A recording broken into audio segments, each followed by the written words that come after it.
దాటి తెప్ప తెగలేయకుండా తెప్పని కాపాడడం లాంటిదే శాస్త్ర రక్షణం అనడంలో ఇక్కడ భక్తుడైన వాడు శాస్త్రాన్ని ఎంత ఖచ్చితంగా పాటిస్తాడో మీరు ఇక్కడ ఆలోచించారు. భక్తుడు శాస్త్రాన్ని చాలా ఖచ్చితంగా పాటిస్తాడట. పైగా భక్తికి ముందు పాటించడం కంటే భక్తి ఏర్పడిన తర్వాత బాగా పాటిస్తాడట. ఇది ఎలాగో చూద్దాం. భక్తికి ముందు ఎలా ఉంటుందంటే, భక్తి మార్గంలోకి వెళ్ళేవాడికి, నాయన నువ్వు రామమంత్రాన్ని జపం చెయ్యు అంటే ఎన్ని లక్షలు చేయాలండి అంటాడు ముందువాడు. అంటే వాడికి రాముడి కంటే లక్షల మీద జపం ఉంది. తర్వాత ఎంతకాలం చేయాలండి అని అడుగుతాడు. ఎంతకాలం చేయాలండి అనే మాటలో ఎప్పుడు మానేయాలండి అనే మాట ఉంది వాడికి. అందులో వీడికి చెయ్యడం కంటే మానేయడం మీద ఎక్కువ ఇంట్రెస్ట్ ఉందన్నమాట. ఇది భక్తి మార్గానికి చెల్లదు. అయితే ప్రారంభంలో పిల్లాన్ని నిద్రలేపి చదివించినట్టు ఉంటుంది అంత అవస్థ అంతా కూడాను. యోగా ప్రాక్టీస్ చేస్తున్నప్పుడు చూడండి, 2 రోజులు వెళ్తే 3వ రోజు మానేస్తే బాగుపోతుంది కదా అనిపిస్తుంది. ఒళ్ళు వంగదు, అలవాట్లేదు వంచడం పాపం. అందుకు మొట్టమొదటి ఇవన్నీ అనిపిస్తాయి. కానీ ఆ తర్వాత దృఢ నిశ్చయం ఏర్పడిపోయిన తర్వాత అదే శాస్త్రాచారాన్ని పరమ ప్రేమ రూపంతో చేస్తాటండి. అందుకు భక్తుడు చేసేటువంటి పూజను మీరు చూస్తే అప్పుడు తెలుస్తుంది. మనము పూజ చేస్తాం, ఏదో ఉన్న గాడికి ఉన్నాయి, లేని గాడికి లేవు, ఇటు వేస్తూ ఉంటాం, అటు ఇటో చూస్తూ ఉంటాం. ఇదా మనం నేర్చుకునేది. వీడి దగ్గర ఎవడు నేర్చుకోడు. భక్తిలో పండినవాడు చేస్తూ ఉంటాడు, వాడి దగ్గర చూడాలండి ఎదురుగా పరమాత్మ ఉన్నాడని ఆర్ద్రభావంతో ఆవాహన చేస్తూ ఉంటే ఆయన వచ్చి కూర్చున్నాడని.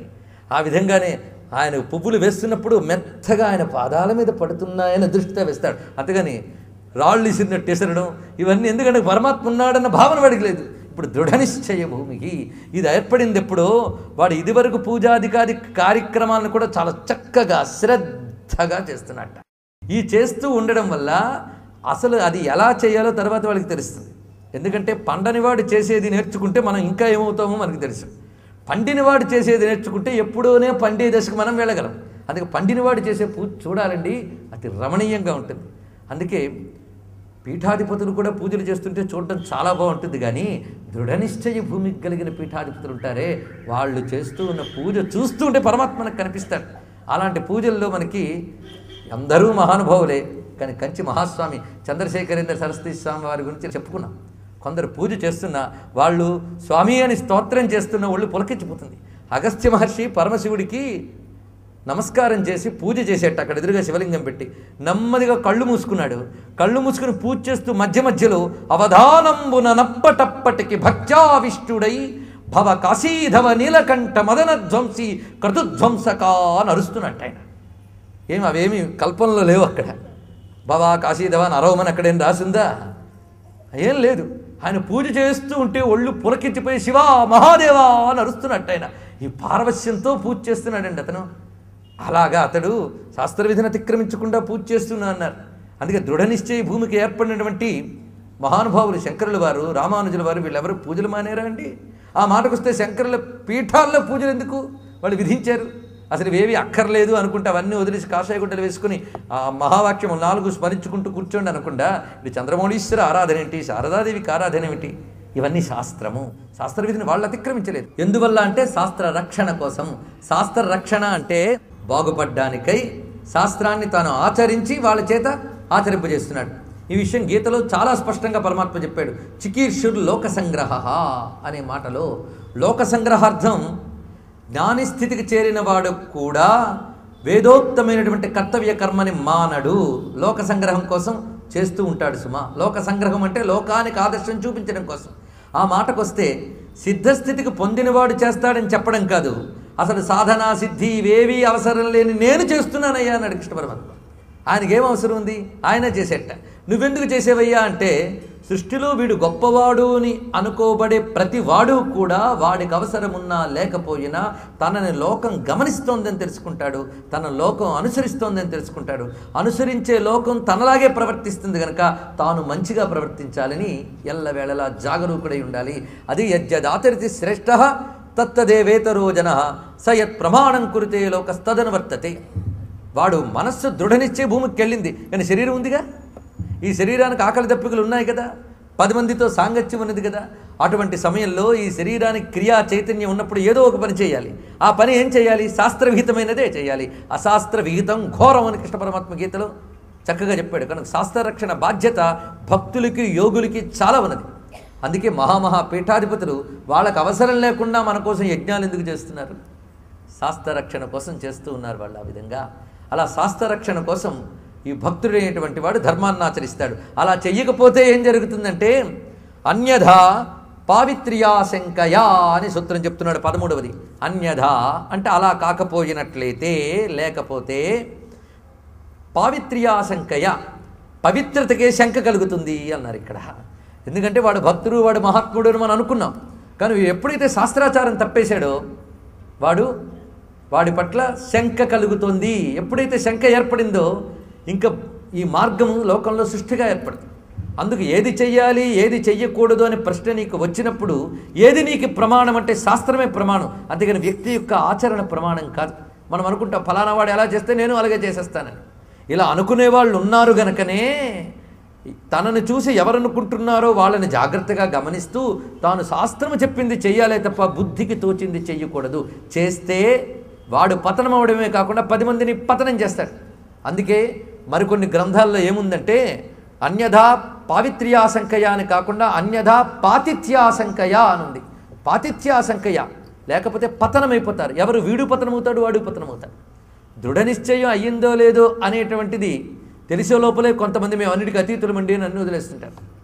కానీ ఏ స్థితిలో ఉన్నారు వాళ్ళనేది తెలియాలి.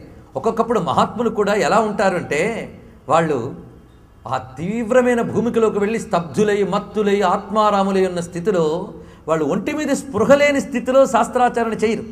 కానీ ఒంటి మీద స్పృహ వచ్చినప్పుడు చాలా జాగ్రత్తగా ఉంటారు. ఇప్పుడు రామకృష్ణ పరమహంస అమ్మవారికి పువ్వులు వేస్తూ వేస్తూ మధ్యలో వేసుకున్నాడు.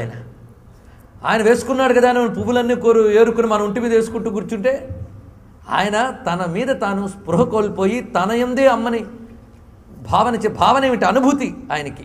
అందుకు తన మీదే వేసుకున్నాడు ఆయన అలా అన్నాడు కదా అని మనం మన మీద వేసుకుంటే అశాస్త్రీయం. ఆయన స్పృహ వస్తే మాత్రం పనిచేసేవాడు కాదు, ఆయన దేహ స్పృహ ఉన్నంతకాలం. కనుక మహాత్ములు ఆ విధంగా ప్రవర్తించారు కదా అని చెప్పి వెంటనే వాళ్ళని దురాచారులు అనడమో లేక నువ్వు వాటిని అనుసరించడమో పనికిరాదు. అదే అపిచేత్ సుధరాచారో భజతే మా మనన్య భాగ్ సాధురేవ సమంతవ్య సమ్యగ్ వ్యవసితో హి సహా అనే మాటకు అర్థం అది. అంతేగాని దురాచారపరులైనప్పటికీ నన్ను ఆశ్రయిస్తే చాలు వాళ్ళు బాగుపడిపోతారు అని కాదు ఇక్కడ అర్థం.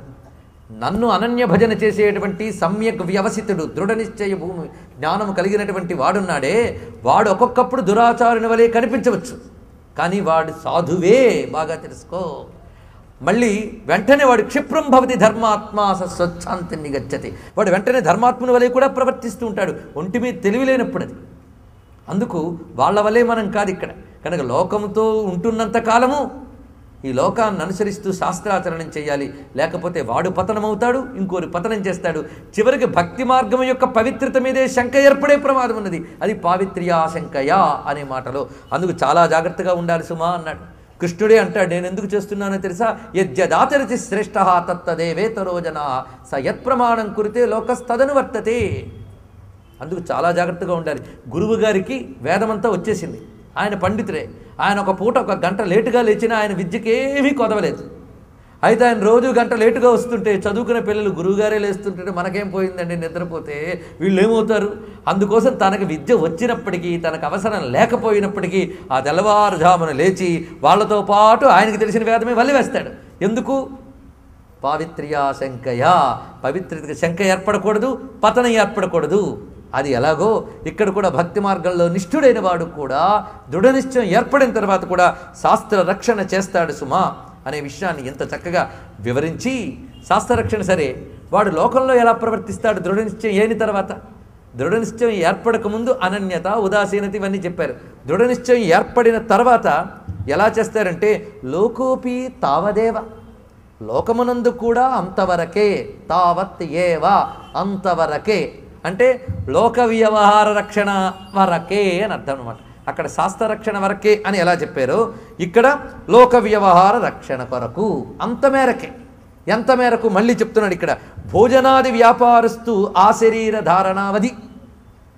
నువ్వు భోజనం చేస్తున్నావా? వస్త్రం కడుతున్నావా?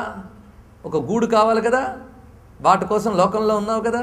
అవి తింటున్నంతకాలం, బట్ట కడుతున్నంతకాలం నువ్వు లోక వ్యవహారాన్ని కూడా రక్షించవలసినదే.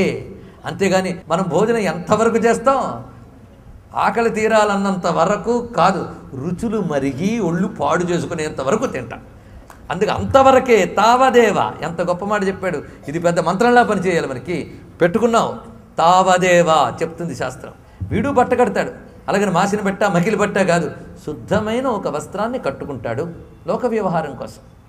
కానీ తావదేవ, అంతేగాని ఇంకా శ్రావణం వచ్చే సంవత్సరం వస్తుందంటే ఈ సంవత్సరం నుంచే ఎలాంటి చీరలు కొనాలో లెక్క వేసుకుని దానికోసం తాపత్రయపడుతూ, ఉదాహరణ గట్టిగా అర్థమవుతుందని అనుభవంలో ఉన్నది చెప్పాను.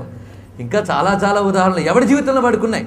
చీరలు అన్నాం కనుక స్త్రీలే అనుకోవద్దు, అందరిలో వికారాలు ఉంటాయి ఇవన్నీ. కానీ తావదేవ ఎక్కడుంది? అంతవరకు లేదు. భోజనం చేయి, కానీ 5 స్టార్ హోటల్లో భోజనమే గొప్పదనుకుని వాడు ఎప్పుడు పెడతాడా ఎంగిలి కూడా అక్కడ కూర్చుని అదే అవసరం. తావదేవ, శుద్ధమైన అన్నం, పరిశుద్ధమైన అన్నం, సాత్వికమైన ఆహారం తిను. తావదేవ, కడుపు నింపే వరకు నీ శరీర పోషణార్థం తావదేవ. ఇది కంట్రోల్ చేసుకోవడం.